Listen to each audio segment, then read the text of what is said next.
Bergabung kembali di sesi keempat, pertemuan kedua. Kali ini saya akan menjabarkan atau menjelaskan mengenai reliabilitas dari pengujian kuesioner. Jadi setelah kuesioner disusun, selain harus diuji kevalidannya, juga harus diuji reliabilitasnya. Kalau kevalidan itu adalah ketepatan, sedangkan reliabilitas itu adalah keajekannya atau kekonsistenannya. Nah, reliabilitas itu adalah ukuran yang menunjukkan stabilitas dan konsistensi dari suatu instrumen yang mengukur suatu konsep. Jadi, kalau validitas itu adalah ketepatannya, sedangkan reliabilitas adalah stabilitas dan konsistensinya.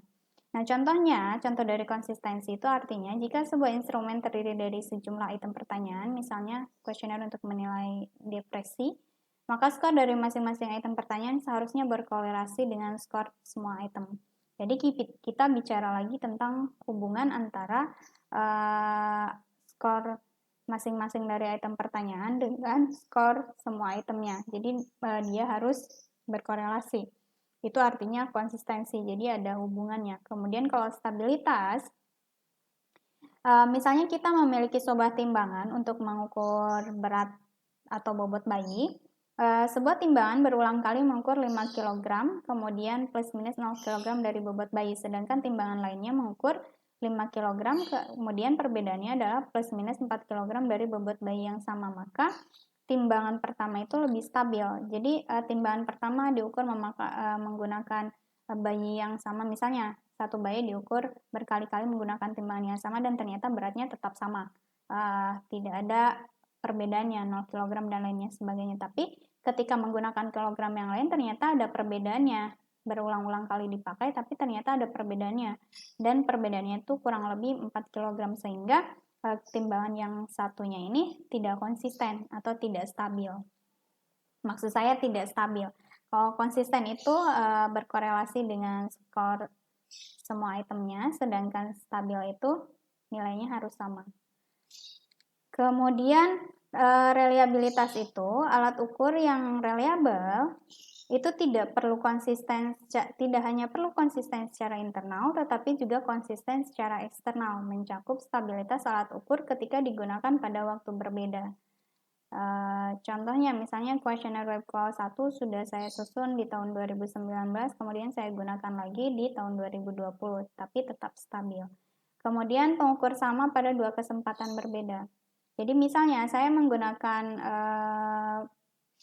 menyusun kuesioner kualitas website menggunakan WebQual 4, tapi digunakan untuk dua website yang berbeda, menggunakan kuesioner yang sama. Kemudian pengukur berbeda pada kesempatan yang sama. Jadi mengukur kualitas website STIMIK Sumedang tapi menggunakan dua metode, yang satu kuesionernya menggunakan WebQM, yang satu menggunakan WebQual. Kemudian kondisinya harus identik ya. Jadi jangan sampai misalnya website A dan website B itu kontennya lebih banyak kan di website B, sedangkan website A tidak, tapi alat ukurnya sama. Nah, itu tidak boleh. Jadi kondisinya harus identik. Nah, perbedaan antara validitas dan reliabilitas seperti ini. Reliabilitas maupun validitas itu merupakan ukuran kredibilitas pengukuran. Alat ukur yang reliable belum tentu valid, tapi kalau yang valid sudah pasti reliable. Jadi, yang reliable itu belum tentu valid, tapi kalau yang valid pasti reliable. Nah, reliabilitas ini merupakan kondisi yang diperlukan, tetapi tidak mencukupi untuk validitas pengukuran. Jadi harus valid. Jadi yang paling penting itu valid, karena kalau valid biasanya itu pasti reliable. Kalau hanya melihat ini sudah reliable, sudah stabil, tapi ternyata tidak tepat, kan itu sama aja, tidak bisa mengukur apa yang ingin kita ukur. Nah, untuk uji reliabilitas itu ada beberapa cara, ada tes retest reliability, ada parallel form, ada split half. Yang paling sering kita gunakan adalah Alpha-Cronbach. Jadi kalau yang tadi prosesnya panjang, tes retest itu berkali-kali dites, kemudian dites ulang, dites ulang. Kemudian kalau parallel form itu mirip dengan tes retest, kemudian split half itu dibagi dua datanya, dicari, nanti dilihat. Nah, yang paling sering kita gunakan atau yang paling populer digunakan itu menggunakan Alpha-Cronbach. Perhitungannya menggunakan formula ini. Kemudian cut off-nya, nanti kita kan perolehnya alpha krombahnya berapa, kemudian kalau nilainya berapa dikatakan reliable itu bagaimana.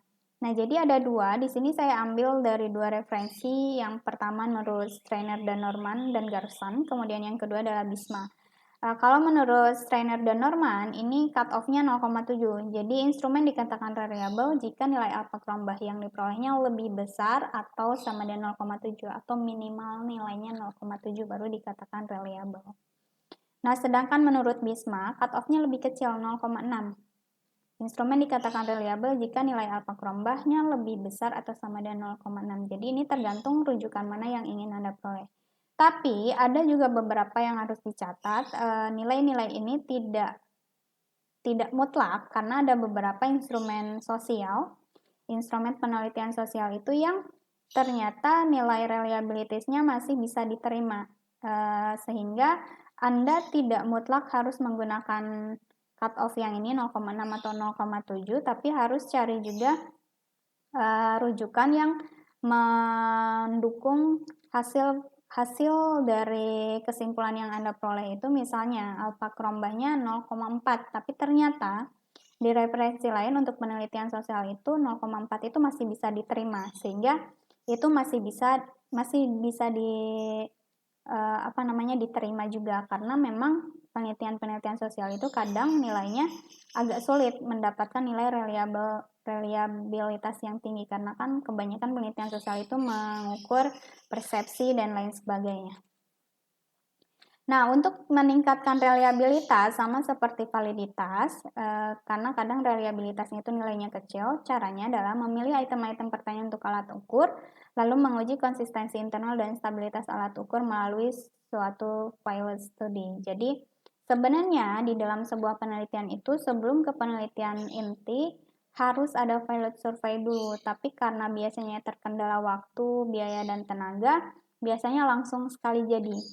Nah, seharusnya ini menggunakan pilot study. Jadi, untuk menguji validitas dan reliabilitas kuesioner itu harusnya menggunakan pilot study, kemudian dari pilot study hasilnya belum valid atau belum reliable, ya direvisi lagi item-item pertanyaannya. Kemudian nanti diuji lagi. Itu namanya uji coba baru. Setelah dikatakan valid dan reliable, baru disebar ke penelitian yang sebenarnya. Misalnya, tadi penelitian sebenarnya itu harus 2.500 narasumber atau 2.500 responden, tapi di pilot survey itu biasanya tidak langsung 2.500. Ada yang menyebutkan minimal 30. Nah, itu bisa digunakan untuk uji validitas dan reliabilitas. Yang penting ada rujukan atau referensi yang menguatkan keputusan yang Anda buat untuk penelitian yang Anda lakukan.